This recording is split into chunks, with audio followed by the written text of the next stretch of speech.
pasados, la Secretaría de Educación Pública solicitó al INEGI, al Instituto Nacional de Estadística, que llevara a cabo la primera encuesta en torno a los maestros mexicanos. Primero, pues para saber cuántos son, porque no se había sabido al momento, se calculaba, se decían cifras, 1,800,000, en fin. No se sabía con precisión cuántos maestros había. La encuesta se llevó a cabo. Los resultados fueron entregados al secretario de Educación Pública, Emilio Schweifet, y él los dio a conocer en una rueda de prensa. Dio a conocer datos que de verdad ponen los pelos de punta sobre el estado que guarda la estadística en torno al magisterio nacional. Son resultados de este censo escolar, se llamó Censo de Escuelas, Maestros y Alumnos de Educación Básica y Especial, que fueron presentados, le digo, apenas y la víspera, y son un paso importante, dice las organizaciones que están atentas a todo esto, como Mexicanos Primero, hacia la transparencia y la rendición de cuentas. Sí, pero de ahí surge mucha información ciertamente escandalosa, la cual buscamos comentar con el doctor Claudio X González, presidente de la organización Mexicanos Primero. Claudio, te agradezco mucho que hayas accedido a la petición de entrevista que solicitamos esta tarde. Muy buenas. ¿Qué tal, Pepe? Muy buenas tardes. No, al contrario, muchas gracias por la oportunidad.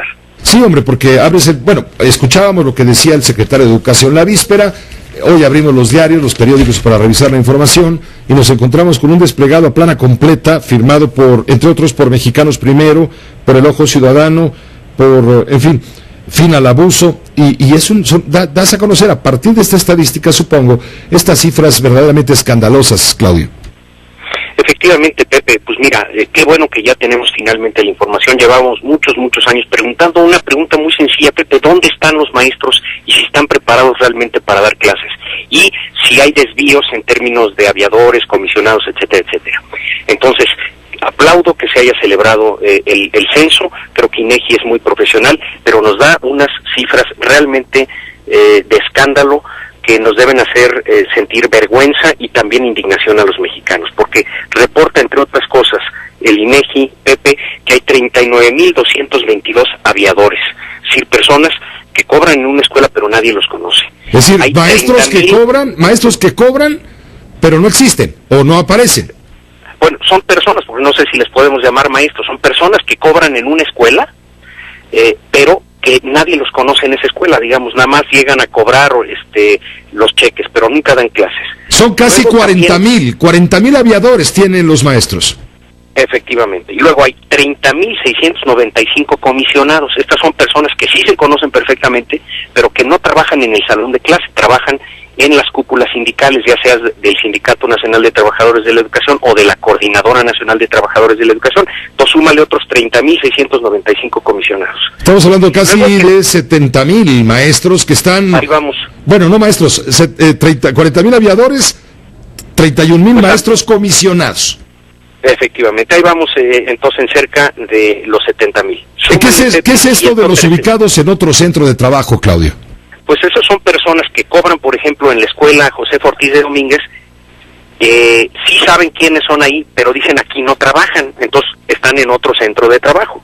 No sabemos si ese centro de trabajo pudiera ser otra escuela o quizá en un centro de trabajo que no es una escuela. Entonces, en ese caso están 113,259 personas. Entonces, ya nos estamos acercando a los 190,000. No estamos hablando de otros, no estamos hablando de 113,000 aviadores. Son gente que está inscrita en una escuela como maestros o maestros, existen, pero no trabajan ahí. No trabajan en esa escuela. En esa escuela dicen, no, sí sabemos quiénes son, pero aquí no vienen a trabajar. Trabajan en otro centro. Y luego hay 114,998 personas que están jubiladas o retiradas, o inclusive hay algunos casos de fallecidos, Pepe, que se siguen cobrando cheques. Y que hay plazas a su nombre.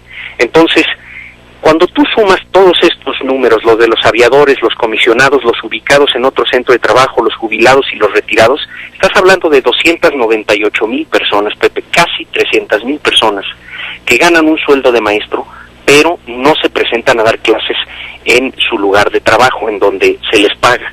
Entonces es un monto que te digo, que inclusive a quienes sospechábamos que había despilfarro, desorden,